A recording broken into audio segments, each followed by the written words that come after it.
Welcome, everybody, to Educator Circle with Dr. Lisa.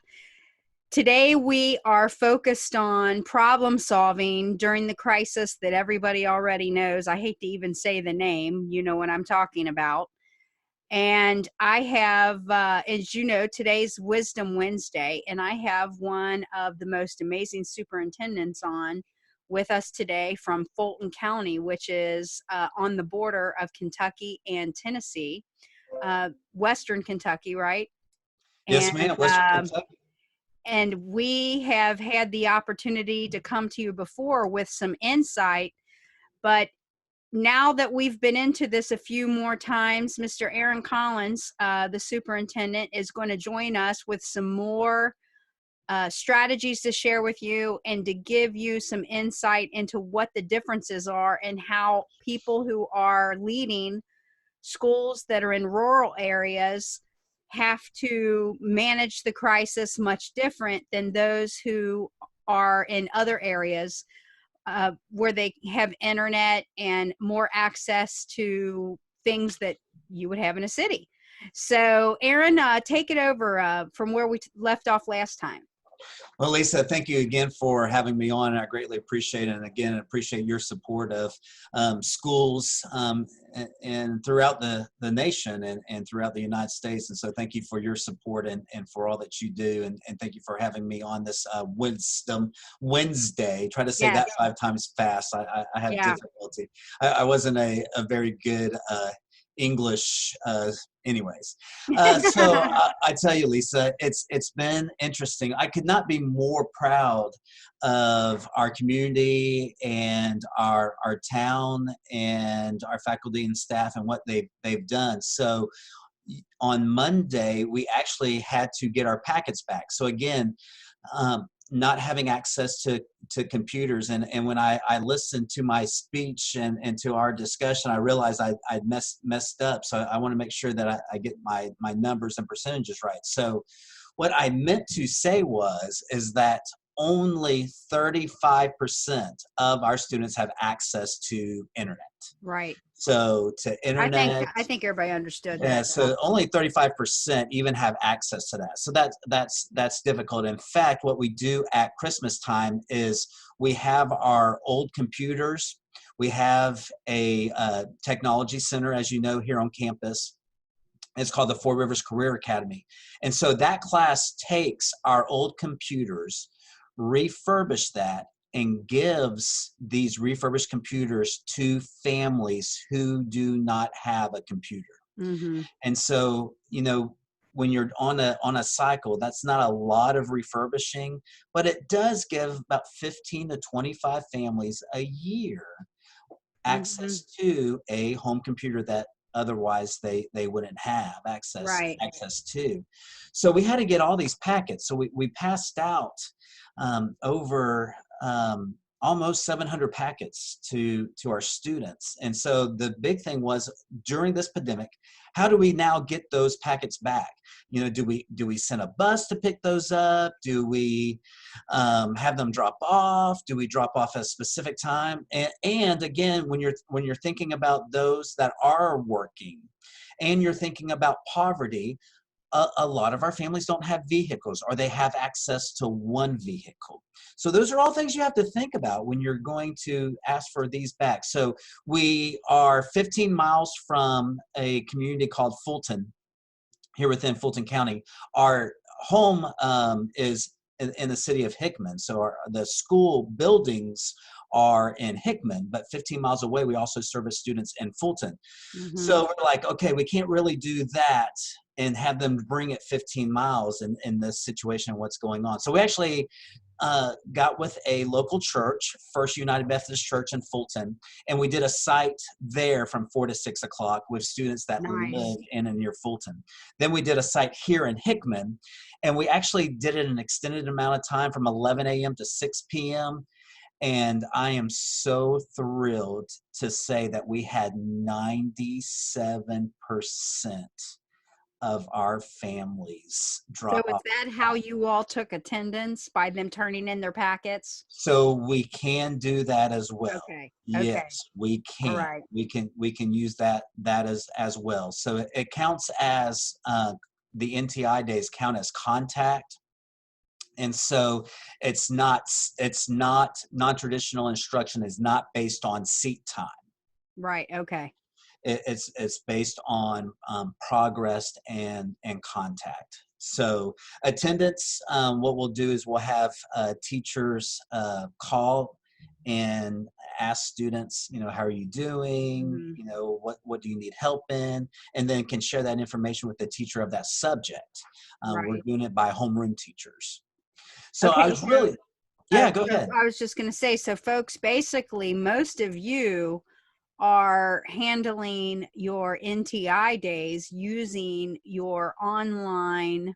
You kind of have deferred to teaching via the computer. And in case you missed our first session on our last Wisdom Wednesday, where Mr. Collins was talking about the difference in the population there, which is basically that they do not have internet access in their residence. They have it at the school. They have access to good technology within the school system. But as you know, everybody's been ordered home. So Aaron and the other folks that are in his region, I imagine there's probably about 8 large school systems in your region, and in other places where we talk about high levels of poverty. There's probably, what we say, about 350 areas around the United States that have what we call persistent poverty. Yeah, USDA has roughly a list of 350 counties within the United States. Those two regions being mainly Appalachian, Mm-hmm. and then the region in which we're located in the Mississippi Delta. Yes. And so problem solving during COVID-19, where everyone has had to go home, problem solving from everybody has looked differently. And so Aaron is on for Wisdom Wednesday because their school system has been doing an amazing job working on problem solving on how to get to their families and how to ensure not just quality academics as best as they can right now, but also that they have their issues resolved with children being able to eat and have the needs and school supplies during this time, because their school serves the community. It's the hub of the community, and without the children having access to their school, persistent poverty looks much more persistent without the school involved. So tell us a little bit again, Aaron, give us a little short talk about how you all have used your school buses and how your school leaders have gone to the homes. Yeah, and just, Dr. Lisa, just to talk a little bit about persistent poverty, if I may. Sure. You know, the idea of persistent poverty, we have to understand where the average family in the United States has 2 vehicles, that our families have less than 1. So Yeah. that hopefully that gives more people an opportunity about what persistent poverty looks like. For example, we could do what most districts do and say, these are our summer feeding lunch and breakfast pickups. Mm-hmm. But at least we're not going to have anyone show up and Exactly. come to those.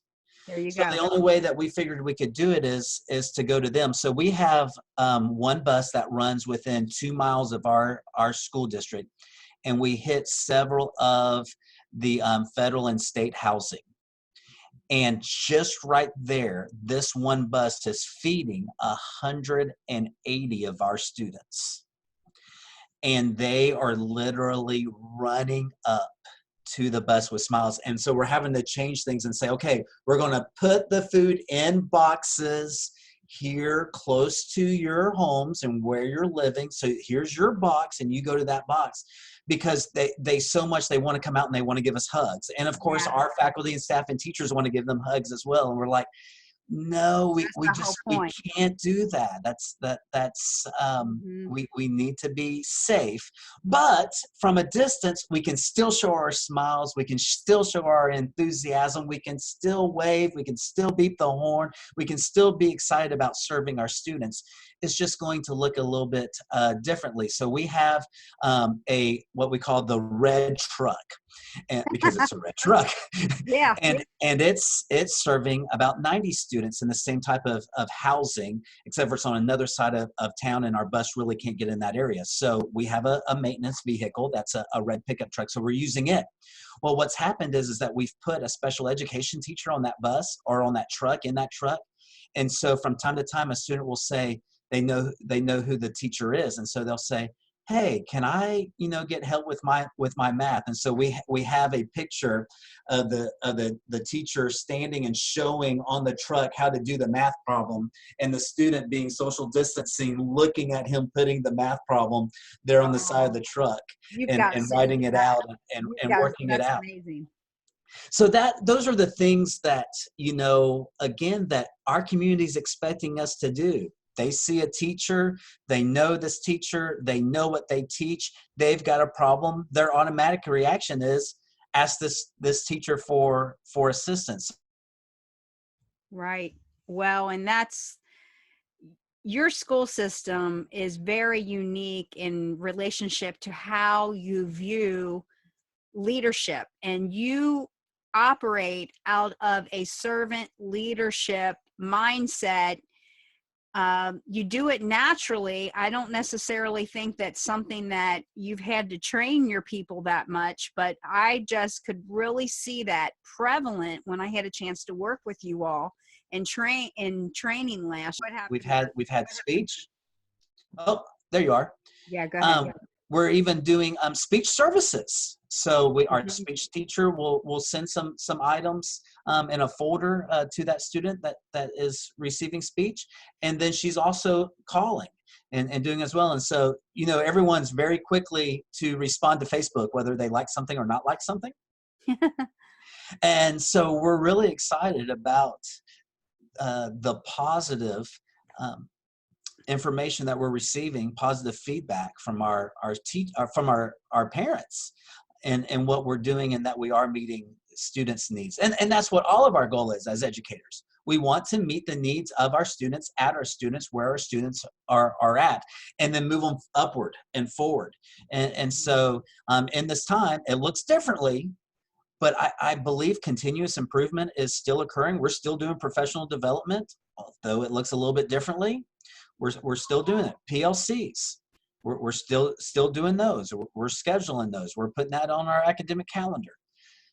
So it just looks differently. Mm-hmm. Well, and that's one of the advantages that I have with the professional development is I've been for several years now been having online courses. So a lot of people are having to make that adjustment. That's been primarily how Educators Circle has been able to work with individual teachers, opposed from upwards of doing live workshops. So that's a good thing. However, a lot of the content has been based on how to have a 5-star classroom and to be a 5-star educator. Outside of content on managing personal a crisis management, this has never been content that we have had to help schools with. So right now, I appreciate you coming on and helping us with the problem solving, because most of the audience right now are superintendents and school leaders across the nation. And I think it really encourages everybody when they get to see the same people in their area and their roles similar, trying to problem solve and being able to handle this much differently. You all have taken this on just by force. How are you going to be handling the financial issues? And tell us what the state of Kentucky has set up for you all Yeah, during this time. Absolutely. And I just want to say something too about Education Circle, Dr. Lee says, to Yeah. me, here's a great opportunity to go back and to remind our staff of some of those things that we're doing and that we're implementing. So there's still a time for it, and Mhm. professional development, and within Education Circle and the way that it is web-based, that we can still participate and do that, that we can Mhm. still, hey, let's relook at chapter 1. It's been a little while since we've looked at it. Mhm. Let's relook at that. And so this, to me, this is the time of an opportunity to be able to go back and to do that, Right. and to build, and then with the finances. So our pledge was early on, and our school board's pledge was, is that we were not going to lay anybody off, that we were going to continue to service our teachers, our custodians, our classified staff. And so we had to real quickly think about how is that going to look. We've had assistance from the governor. He's extended some sick leave. Our legislators have done that. Senate Bill 177 was just signed into law last week. They're going to change the number of required instructional hours. It'll be 1,062 instructional hours is what they're going to look in for school districts to get in by the end of the year. We do have through June 12th to be able to do that. So it Okay. looks like the majority of the school districts are going to do that. Now, what happens in snow days, and many of districts that we're talking to today is going to know this. Um, Many times you build in your minutes at the end of the day after a snow day, and so you bank in some time and then be able to get to your minute satisfaction. Well, our situation was all of a sudden, boom, here is this situation. We're going to have to close down schools. And so we did NTI, non-traditional instructional days. And our state waived and made some allotments for emergency days. So right now we have 30 emergency NTI days. Again, you went Mhm. through an application process, through a plan, and then they approved or disapproved your plan, made changes as needed. The state, Kentucky Department of Education, David Cook, Interim Commissioner Brown have done a phenomenal job of making sure that we are doing what we need to do in supporting us. I cannot thank them enough for the support that they've given us. So I say all that to say this: whatever your instructional day looked like the day before this happened, those minutes, those are the same minutes you're allowed to have in your NTI days. Okay. So where we have like 6.85 hours of instruction per day, that's the way our NTI days are designed, 6.85. So we already had an extended day and was banking some hours. Right. Mhm. So with this, we're not able to bank as many hours because we're only doing a 4-day week. And that was something that, again, that we wanted to support our teachers on, and to give them a day of really of planning, of professional development, and frankly, just to catch your breath. Yes. Because it's so different when you're doing NTI and you're talking to 30, 40, 50 students a day. So And you so have them coming into the school building on those no, 4 they're days? doing it from their home. Oh, okay. So Okay. the teachers are doing it from their home. Mhm. Most of thankfully most of our teachers have some way. Now we have had this problem. They haven't necessarily been able to have computer access just because of where we live in the county, Mhm. but most of them have phone access. So it's been a little bit difficult at times as they're trying to do Zoom and some things on the phone, and that's not quite Mhm. conducive, Right. in doing Mhm. that. But they're doing the very best that they can, and we're very appreciative, and that's great. We're thankful that they're able to do that and still participate and talk to students. And that's really what it's about, is communicating with our families and with our students. So we've had to change that and adjust that. So the NTI days have really helped us with, so that's like a normal day then in terms of the way we're paid out. So Okay. the NTI day is like a regular scheduled day, and it pays out the same way. But it doesn't pay out food service because we're not doing food service. So Right. our state sent a waiver to USDA, and they approved it, and so we're able to move to the summer feeding program. Okay. I was wondering because I knew you were delivering food. So I was Yes. So the Okay. way we're doing that is that how do we then pay for food service, our bus monitors, and our bus drivers? So under Mhm. summer feeding program through USDA, you can reimburse mileage and drivers. Okay.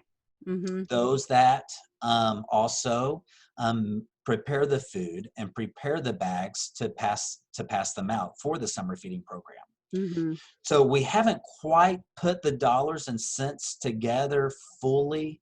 I know our grocery bill was quite high this past week. Just because it's different again, and Yeah. so um, our director of operations, Miss Julie, came into my office yesterday afternoon. She goes, "Okay, it looks weird. We spent $13,000 on food." Because we're not used to purchasing that number's a little high for us on our regular purchases. I said it's okay. And here's what we found out, Lisa. I don't know if other people in the area, I'm sure this is throughout the United States and globally. Mhm. um, we're having a difficult time purchasing food. Are um, they running out? Are they, yes. okay. Yeah. Yeah, so we're having a very difficult time right now, um, and so we are trying some new menu items and not worrying about the cost. We're just You're purchasing trying to those put up with items, it. Yeah. and we'll figure it out at the end, and do what we've got to do. But number one priority is taking care of our students, and then right behind number one is taking care of our faculty and staff, and making sure that our staff continue to have a salary that they're looking for. As you know, when we talk about classified staff and we're talking about bus drivers, we're talking $13 to $15 an hour. When we're talking Mhm. about our food service employees, we're talking just above minimum wage. We're talking Mhm. that $8.50 to $10.50 an hour. Mhm. And so it's very important that they continue to be employed, and Mhm. receive a check and a livelihood. So, due to those waivers and through the kindness of USDA and our state, we're continue to be able to not only meet the needs of our students in a persistent poverty needing food, we are also able to take care of our staff. And so it is very much um, a flexible situation and figuring out a way to just make it work. So, whatever doesn't, we have some flexibility within our general fund. We do have a quote unquote rainy day fund. And so we'll be okay, and we'll be able to take care of it out of our general fund if we need to. Okay. That's great.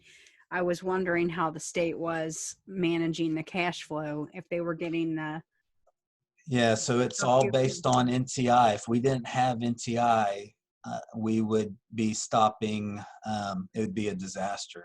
Right. But because of the NTI days counting as a normal work day, we've decided to go ahead and have spring break. I just thought that we needed that and needed that break and that time to kind of recoup, recollect, and then get busy for maybe a 3 or 4 week stretch after spring break. So I think having spring break is good. I'll tell you what has happened is we went on ahead and said, hey, we're having difficulties finding food. We can't purchase food for next week, even though it's our spring break. We did look at possibly feeding during spring break, and so we said we're having difficulties ordering food, so on and so forth. And so our cities got involved. Our local city of Fulton and local city of Hickman got involved, as well as our county judge and others, and said, Aaron, we want to step up and we want to feed this week. We have some local churches, some local industries that want to do this. Amazing. So we've got a Zoom meeting tomorrow. I think it's at 9:30 to be able to talk about that and discuss that. So I had a school district call me just an hour ago and said, Aaron, just to let you know, we do have enough food for you guys and us to feed next week. Yay! Great. And Amazing. so breaking down those barriers, working together, talking to each other, calling, figuring it out for the betterment of our entire community, surrounding community, and our neighbors. Lisa, I know that you're a Christian and religious, and so we know what the law is, right? Treat your neighbor as yourself. And so here's an opportunity where really practicing the golden rule and taking care of our neighbor, and then our neighbor taking care of us. So we're thrilled to death that the churches in our community are getting together. So our students will receive food next week, even though we're on spring break. Some of us will be here to be able to assist with that and help with that. We may even have to have our kitchen open to be able to help and support that. But we'll do that to support our students and make sure that they're fed. Amazing. Amazing. So in summary, everybody, uh, a lot of the practices that are being put together by Fulton County under the direction of Aaron Collins are based on a mindset of servant leadership and building a strong group of stakeholders within communities, including the churches, uh, the governmental institutions, community organizations, businesses that are there, everybody just pulling together and do whatever it takes to meet the needs of the children and the families within the community that they serve. And this is an unprecedented issue. And one of the things that happens in a crisis is that we begin to learn the true character of the individuals that we're all around. And that's one good thing that we can bring forth. So this is Educator Circle with Dr. Lisa for educators who love their work and want to get better. And Mr. Aaron Collins, the superintendent, soon to be doctor, right? Yes, ma'am. You are in the middle. That's going to be incredible. How is all that? Yay. Yeah, that's a little sidebar there in the middle of all this. So we thank you all for joining us. And if we can be of more help, just give us a private message and we'll follow up, or an email. All right. Absolutely. Hope Thank you, everybody's Dr. doing Lisa. well. Thank you.